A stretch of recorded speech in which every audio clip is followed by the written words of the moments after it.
নমস্কার, আমি শুভাশিস ব্যানার্জি। আর আমার সঙ্গে এই মুহূর্তে দেখছেন আওয়ার প্রোগ্রেস। আজকে আমরা একটি প্রতিবেদন নিয়ে এসেছি। সেটি হলো জমি বা বাড়ির মিউটেশন না করালে কি অসুবিধা আপনার হতে পারে। দেখুন, প্রথমত যে কথাটি বলবো, জমি বা বাড়ির মিউটেশন অর্থাৎ নামজারি বা সেটাকে রেকর্ড বলুন বা যাই বলুন না কেন, যদি এটা আপনি না করান তার মানে দাঁড়ায় সরকারি নথিতে মালিকানা বদল হলো না। ফলে নিজের নামে খাজনা বা জমি কর দেওয়া যায় না। আপনি যতই চেষ্টা করুন যে আপনার দলিল আছে, হয়তো দলিল আছে কিন্তু মিউটেশন করাননি, এবার আপনি চেষ্টা করছেন খাজনা দেওয়ার, তাহলে খাজনা আপনার সেই পূর্বের মালিকের নামে আপনাকে দিতে হবে। আপনার নিজের নামে খাজনা দেওয়া যাবে না, যেহেতু আপনার খতিয়ান নাম্বার নেই, মিউটেশন আপনার হয়নি, সুতরাং আপনি কিন্তু নিজের নামে খাজনা প্রদান করতে পারবেন না।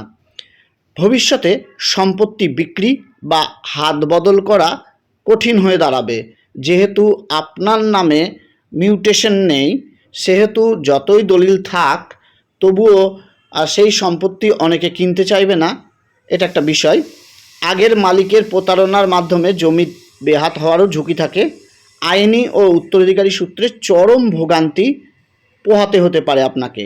আমরা মূল সমস্যা এবং আপনার কি ক্ষতি হতে পারে এই বিষয়গুলো পয়েন্ট টু পয়েন্ট একটু আলোচনা করব। তার মধ্যে হলো মালিকানা সংকট, অর্থাৎ অনারশিপ নিয়ে একটা ঝামেলা দেখা দিতে পারে।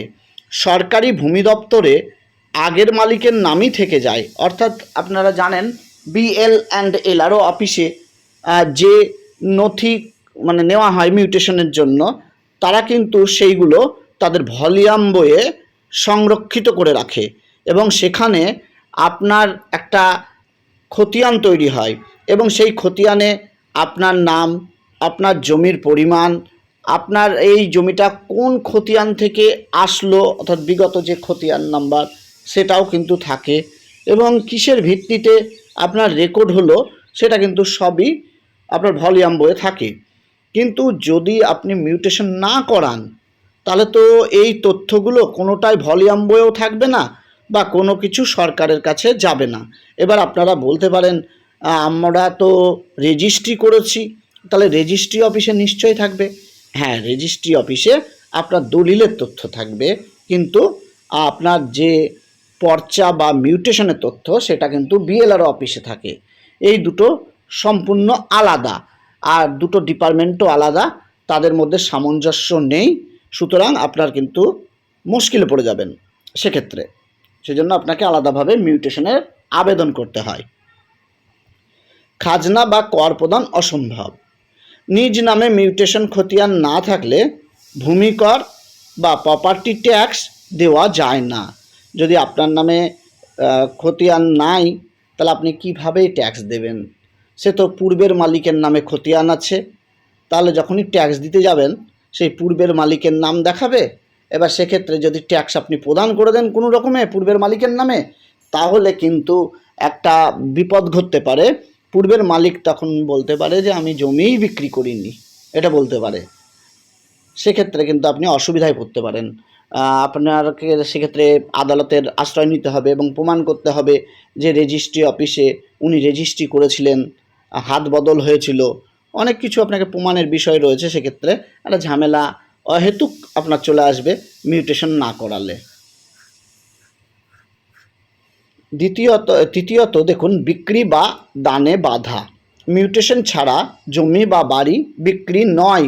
নীতি অনুযায়ী সম্পত্তি বিক্রি, রেজিস্ট্রি ও আইনি হস্তান্তরে বড় ধরনের আইনি জটিলতা তৈরি হয়।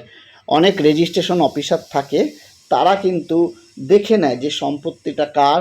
যখনই আপনি অ্যাসেসমেন্ট স্লিপ করতে যাবেন তখনই কিন্তু সেখানে দেখাবে সম্পত্তিটা কার, মালিকটাকে। তখন আপনি যখন বিক্রি করতে যাচ্ছেন আপনার পূর্বের মালিকের নাম দেখাচ্ছে, এইটাই একটা ঝামেলার সৃষ্টি হবে।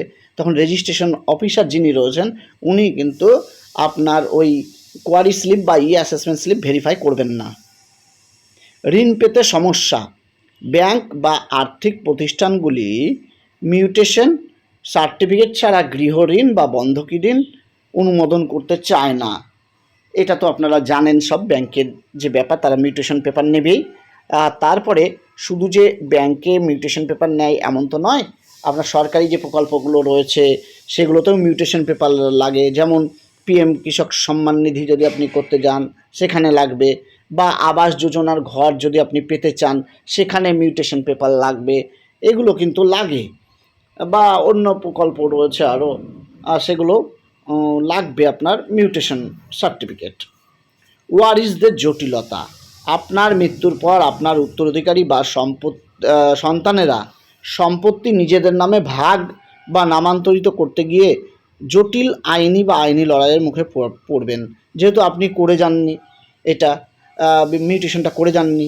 সুতরাং আপনার ওয়ারিশ যারা রয়েছে তারা কিন্তু প্রচণ্ড সমস্যায় পড়বে। এই সমস্যা থেকে তাদেরকে উদ্ধার করার জন্য আপনাকে ইমিডিয়েটলি মিউটেশন করা দরকার। এই মিউটেশন করতে গেলে আপনারা অনেকে ভাবছেন যে মোহরি ধরতে হবে কিংবা মোহরিকে মোটা টাকা দিতে হবে, তা নয়। মোহরিকে মোটা টাকা দেওয়ার প্রয়োজন নেই। আপনারা বাংলার ভূমি ওয়েবসাইটে যান, নিজেরাই মিউটেশন অ্যাপ্লিকেশন করুন। মিউটেশন অ্যাপ্লিকেশনের সঙ্গে যে ডকুমেন্টগুলো লাগবে সেই ডকুমেন্টগুলো আপনারা প্রথমে মোবাইলে একটা ছবি তুলবেন এবং সেটাকে পিডিএফ করবেন, এবং সেটার আপনার 2 MBর কম হবে, সেটাকে আপলোড করবেন। এখানে কি আপলোড করবেন সেটা আমি বলে দিচ্ছি। মিউটেশন করাতে গেলে আপনার যে মূল দলিলটা আছে সেই দলিলের এটা আপলোড করবেন পিডিএফ করে 2 MBর কম। তারপরে আপনাকে যেটা করতে হবে পিড দলিল, অর্থাৎ পূর্বের মালিকের যে দলিলটি রয়েছে সেটা আপনাকে কিন্তু আপলোড করতে হবে।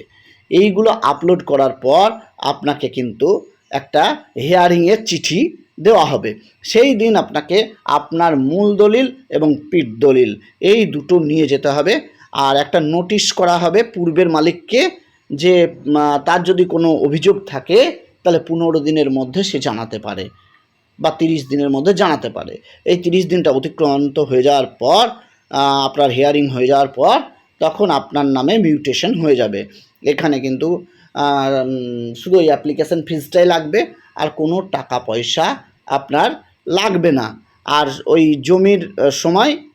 জমির মিউটেশনটা পাওয়ার সময় আপনাকে একটা ফিজ দিতে হবে শুধুমাত্র, সেইটাই আপনার জমির পরিমাণের উপর নির্ভর করছে।